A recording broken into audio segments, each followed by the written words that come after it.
keputusan yang melibatkan dilema etika atau bujukan dan juga bujukan moral. Tapi Bu, selama ini bagaimana Ibu biasanya mengidentifikasi kasus-kasus yang merupakan dilema etika atau bujukan moral? Seperti apa biasa Bu kasus yang Ibu hadapi mengenai masalah dilema etika atau bujukan moral? Masalah etika atau bujukan moral yang biasa dihadapi, misalkan ada siswa yang cerdas, kemudian bisa diandalkan, tapi kemudian malas datang ke sekolah. Jadi itu bisa kita, dari situ ada dilema yang muncul, apakah anak ini bisa boleh naik ke tingkat yang lebih tinggi ataukah tinggal kelas. Nah, biasanya kita ambil rujukan dari masukan-masukan guru-gurunya. Kemudian ada juga misalnya pengamatan langsung, kemudian memanggil orang tuanya juga. Dari situ bisa kita memilah-milah, kemudian menelaah laporan-laporan yang diterima. Bagaimana selanjutnya Bu, bagaimana Ibu menjalankan pengambilan keputusan di sekolah, terutama untuk kasus-kasus di mana ada dua kepentingan yang sama-sama benar atau sama-sama mengandung nilai kebajikan? Bagaimana pengambilan keputusan Ibu jika ada dua nilai yang sama-sama benar tapi juga sama-sama mengandung nilai kebenaran? Seperti yang tadi Ibu ceritakan mengenai kasus ada siswa yang cerdas, namun ada juga siswa yang cerdas namun tetapi dia tidak malas pergi datang ke sekolah. Bagaimana Ibu menjalankan pengambilan keputusannya? Kami biasanya mengadakan rapat guru di Dewan Guru sebenarnya sebagai penentu juga ya untuk kita mengambil kebijakan dari rapat Dewan Guru itu. Kita ada dapat masukan-masukan, kemudian bagaimana usulan-usulannya teman. Kan mereka sebenarnya yang mengamati langsung ini kasusnya. Jadi dari situ kita ada kemufakatan ya bahwa ini yang terbaik. Langkah-langkah atau prosedur seperti apa yang biasa Ibu lakukan? Biasanya itu setelah ada masukan-masukan dari guru, saya panggil orang tuanya. Panggil orang tuanya, kemudian ditanya bagaimana sebenarnya ini siswa masih mau sekolah atau bagaimana? Karena kasihan juga ini siswa.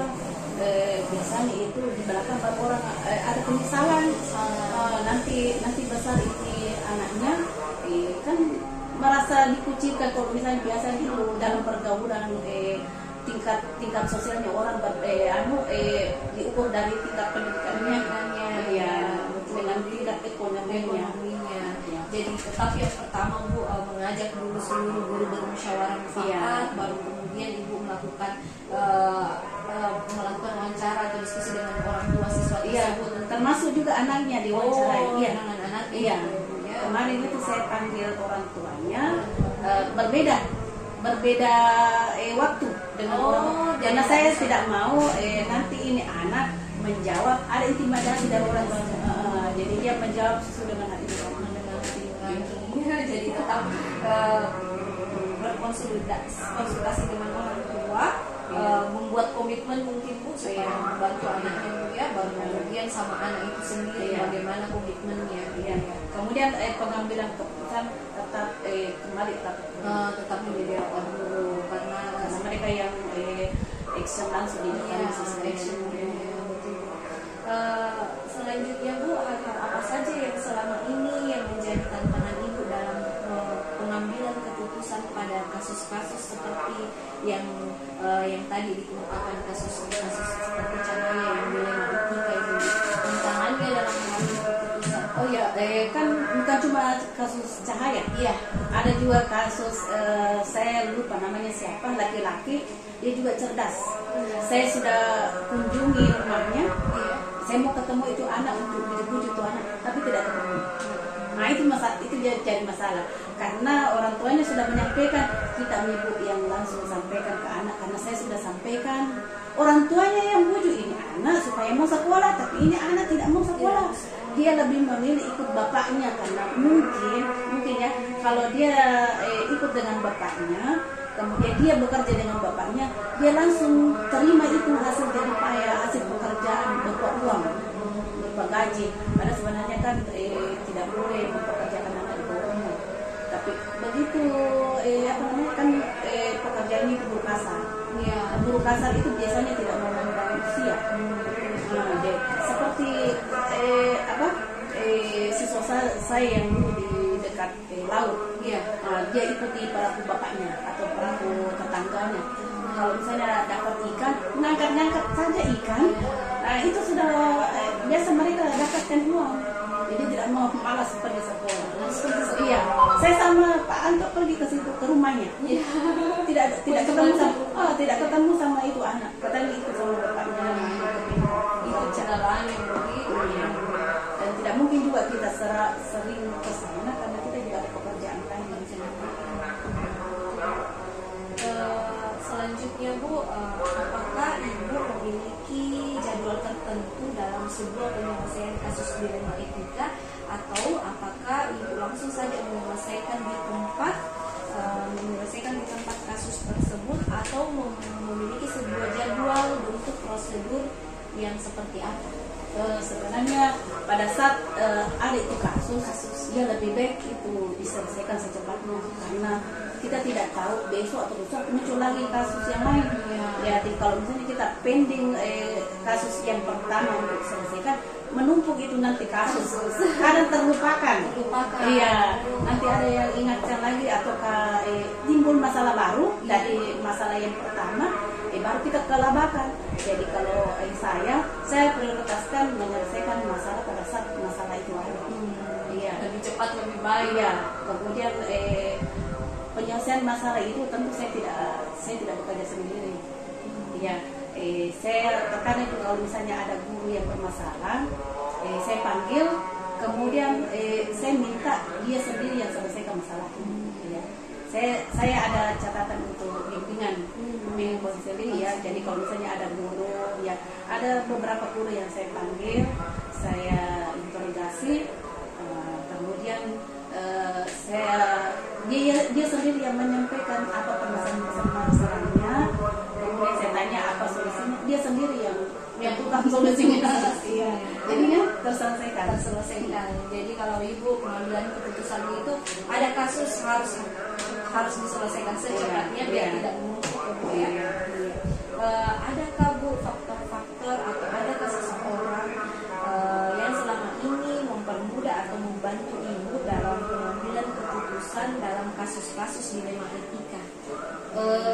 Sebenarnya tidak ada prioritas teman yang membantu orang, tapi tentu kalau misalkan ada permasalahan, kita harus, karena kalau misalnya kita yang bekerja sendiri, kita akan bingung sendiri karena terkadang itu kita tidak bisa menyelesaikan permasalahan sendiri.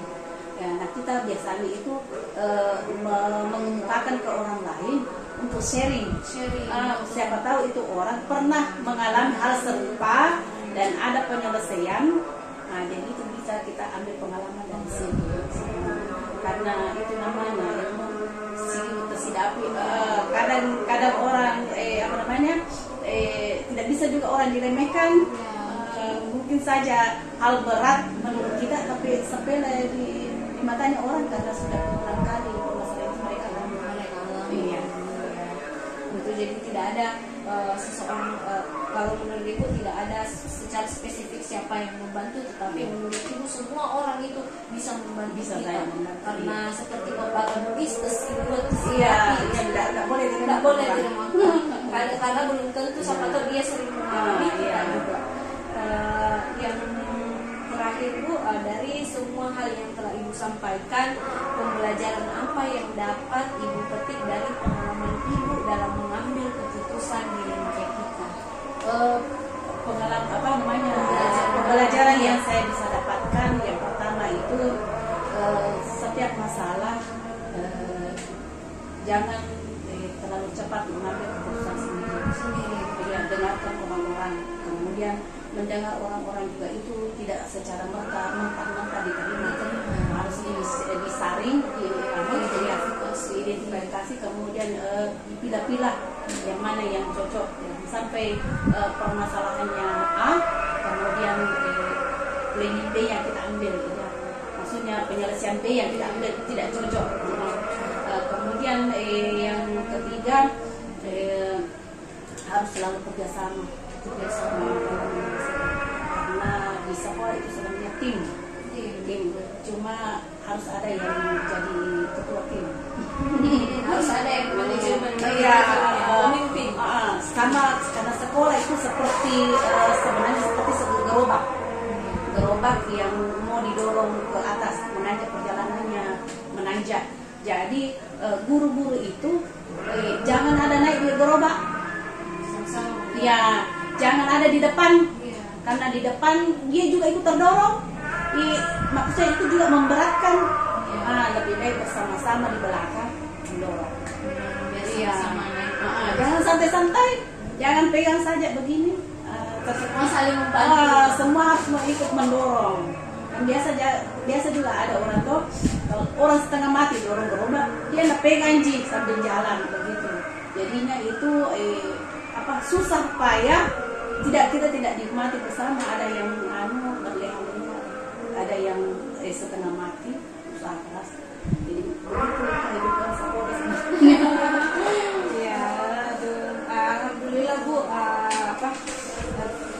proses wawancara tentang pengambilan keputusan jadi sharing pengalaman yang Ibu ini menjadikan nanti insya Allah menjadikan saya sebagai calon guru penggerak ini dalam terkadang kita juga di kelas kadang dilema etika menghadapi murid-murid yang kadang apabila dilema etika itu berarti ada nilai-nilai yang saling bertentangan, namun keduanya juga benar, kita benar, tidak ada nilai yang benar atau salah, tetapi semuanya kita mau sama-sama supaya yang terbaik untuk murid. Terima kasih Bu untuk sharing pengalaman pengambilan keputusannya.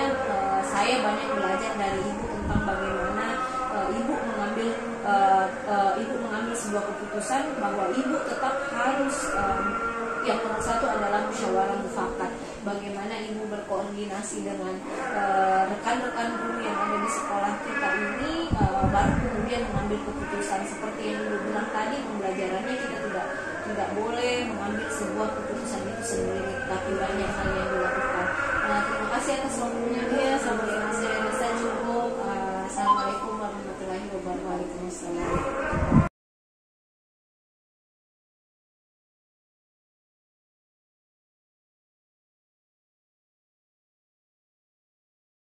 Assalamualaikum warahmatullahi wabarakatuh. Waalaikumsalam warahmatullahi wabarakatuh. Bu Haji, bagaimana kabar tak hari ini? Alhamdulillah baik. Iya, alhamdulillah baik. Tapi Bu Haji, sebelumnya saya mengucapkan terima kasih untuk waktunya Ibu Haji. Hari ini saya mendapatkan tugas dari pendidikan guru penggerak untuk mewawancarai beberapa kepala sekolah khususnya dalam hal pengambilan keputusan. Tapi Bu Haji, selama Ibu Haji memimpin di sekolah ini atau dalam perjalanannya Bu Haji selama menjadi kepala sekolah, bagaimana Bu Haji mengidentifikasi kasus-kasus yang merupakan dilema etika atau rujukan moral? Kalau saya itu selama ini menjadi kepala sekolah, tentang itu dilema etika dan rujukan moral itu saya lakukan dengan cara melalui forum rapat bekerjasama dengan guru dan stakeholder di sekolah. Kemudian semua yang kita maksudnya kesepakati bersama harus berdasarkan juknis dan acuan-acuan yang telah dikeluarkan oleh pemerintah. Jadi kalau menurut Bu Aji tadi mengidentifikasi kasus-kasusnya ya tetap harus melibatkan seluruh stakeholder yang ada di sekolah, Bu Aji ya. Iya. Jadi selanjutnya bagaimana Ibu menjalankan pengambilan keputusan di sekolah, terutama untuk kasus-kasus di mana ada dua kepentingan yang sama-sama benar atau sama-sama mengandung nilai kebajikan. Bagaimana Ibu menjalankan keputusannya untuk misalnya kasus-kasus yang sama-sama benar? Apakah itu berhubungan guru atau siswa? Boleh berhubungan dengan guru, boleh juga berhubungan dengan siswa. Kalau yang berhubungan dengan guru, misalnya ada satu kegiatan di sekolah, misalnya taruhlah itu misalnya kegiatan pameran, itu kegiatan pameran itu tidak ada dalam juknis anggaran sekolah, baik itu dana BOS ataupun dana BOP. Otomatis pengambilan kebijakan di sini karena kita itu pengelolaan anggaran berdasarkan juknis yang ada. Jadi pengelolaannya itu harus berdasarkan juknis tersebut sehingga kegiatan tersebut tetap dilaksanakan, tapi tidak kita menggunakan anggaran sekolah. Kadang-kadang kita berpartisipasi dalam bentuk itu, harus kita jalankan ini pameran sedangkan tidak ada dalam juknis. Jadi mau dikerjakan ibaratkan makan dua malakama dilakukan ya kita terbentuk juknis, tidak dilakukan kita tidak berpartisipasi. Tapi bagaimanapun caranya tetap kita jalani itu, meskipun itu jadi kegiatan ini kadang kita rapatkan dulu di sekolah untuk pengambilan kebijakan di sekolah yang tidak berhubungan dengan anggaran, tapi tetap kita laksanakan karena ini adalah keinginan pemerintah. Jadi harus kita ikuti, harus untuk tetap mengikuti pameran tersebut, tapi tidak menggunakan anggaran yang ada di sekolah. Iya. Jadi tetap harus bermusyawarah dengan seluruh guru-guru staf sekolah yang Bu Aji. Karena meskipun di pemerintahan menyuruh, tetapi kita juga mau mengikuti juknis, tetap harus mengikuti juknis untuk penganggarannya. Jadi ini termasuk dilema etika sebenarnya. Iya. Jika seperti itu, Bu Aji, langkah-langkah prosedur apa yang biasa Ibu Aji lakukan selama ini? Kalau saya ingin melakukan kegiatan tersebut, apakah itu pengambilan kebijakannya itu pertama-tama meskipun di sekolah kita ini adalah satu lingkup, tetap kita menyurat kepada guru bahwa akan diadakan rapat untuk pengambilan keputusan diputuskan semua guru, karena dalam beberapa disitulah kita akan melakukan kegiatan sesuai dengan keputusan bersama. Iya. Jadi tetap harus menyurat dulu meskipun dalam lingkup sekolah sesuai dengan prosedurnya. Memang harus ada rapat dan kemudian ada notulennya nanti. Iya, ada notulen rapatnya, ada perlu maksudnya ada tanda tangan bahwa membuktikan bahwa dia hadir pada waktu itu, ada foto-foto pembuktiannya bahwa pada waktu itu kita melakukan kegiatan. Karena kadang-kadang itu di sekolah itu banyak unsur-unsur yang kadang mengambil keuntungan dari kegiatan tersebut. Apakah itu biasa ada LSM, ada masalah di sekolah, keputusan itu kalau kita hadapi dengan bersama, tentu saja pada saat ada hal yang tidak diinginkan, maka kita kan bersama-sama menyelesaikan kegiatan masalah-masalah yang ada.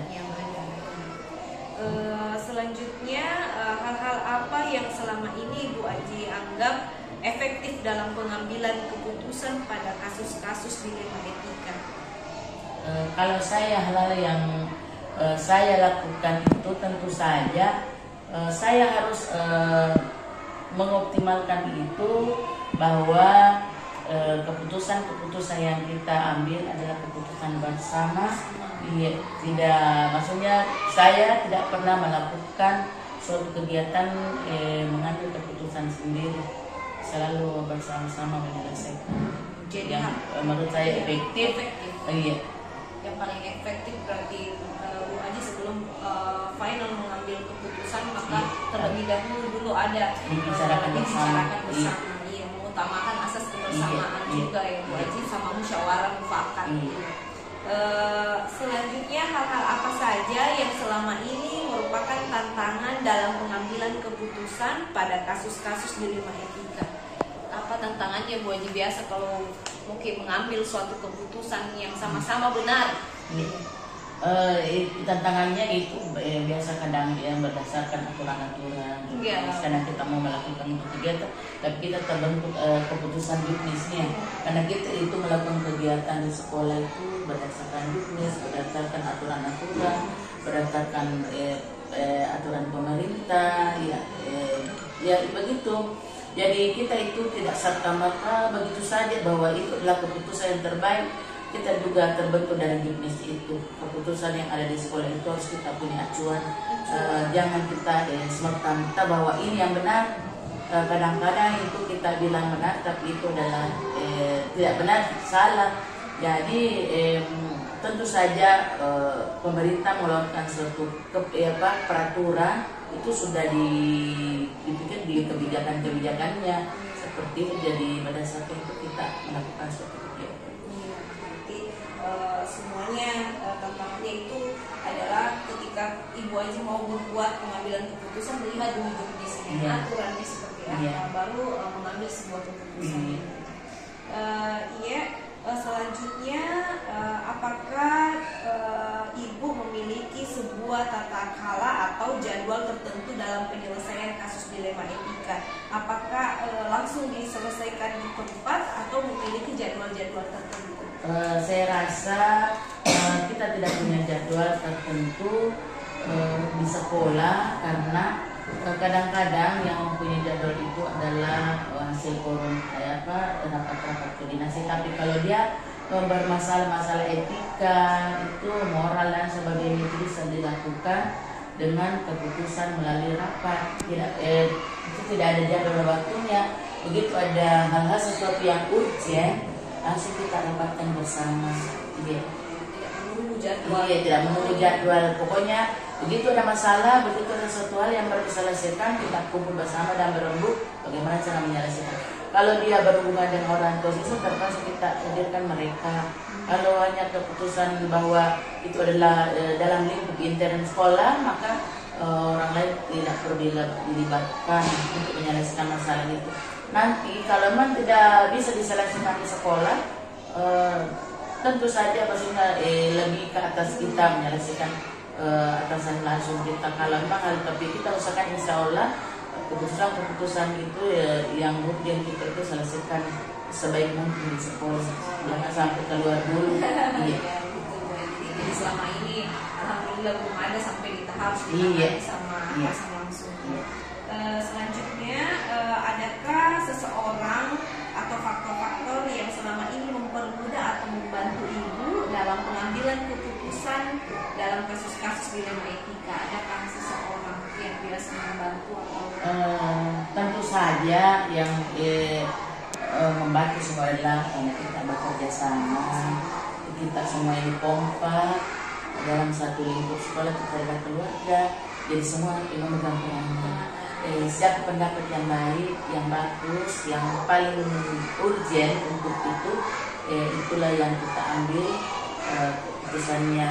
Tetapi yang lain teman-teman tetap masih mengeluarkan pendapat, meski kira-kira tetap menerima dengan berlapang dada. Karena kita memang harus mengeluarkan pendapat dalam bermusyawarah, itu yang kalian terbaik, itu yang kita ambil petik. Semuanya tidak ada seseorang secara khusus buat diri. Semuanya harus mengeluarkan pendapatnya. Nanti forum yang menentukan pendapat mana yang akan dipilih sesuai dengan seperti itu. Bu Haji, dari semua hal yang telah disampaikan, kira-kira pembelajaran apa yang dapat Ibu petik dari pengalaman Ibu mengambil keputusan dilema etika?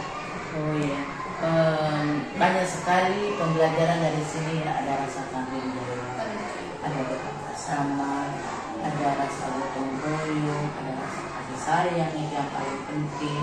Dan etika itu rasa kasih sayang, rasa menghormati, rasa kekeluargaan yang dalam antara kita itu melalui dari kegiatan yang kita lakukan, kita seperti bukan lagi orang lain dalam satu keluarga. Sangat menarik sekali Bu Aji. Banyak hal yang bisa saya petik dari pengalaman Bu Aji dalam menerapkan pengambilan keputusan khususnya di Lema Etika. Yang mana kesimpulan yang bisa saya ambil di sini bahwa Ibu Aji selalu mengutamakan yang namanya kebersamaan, musyawarah untuk mufakat. Ibu Aji tidak pernah melakukan pengambilan keputusan itu sendirian, tetapi karena kita ini seperti yang Ibu bilang tadi, kita ini adalah tim, jadi sama-sama saling mengeluarkan pendapatnya, baik itu nanti diterima atau tidak, biarkan forum yang memilih. Ya. Baik Bu Aji, terima kasih untuk sharing pengalamannya. Saya berdoa mudah-mudahan nanti juga bisa seperti Bu Aji, pengambilan keputusannya dilakukan secara musyawarah. Ya. Baik Bu Aji, sekali lagi terima kasih Bu Aji waktunya. Semoga Bu Aji sehat-sehat dalam memimpin PT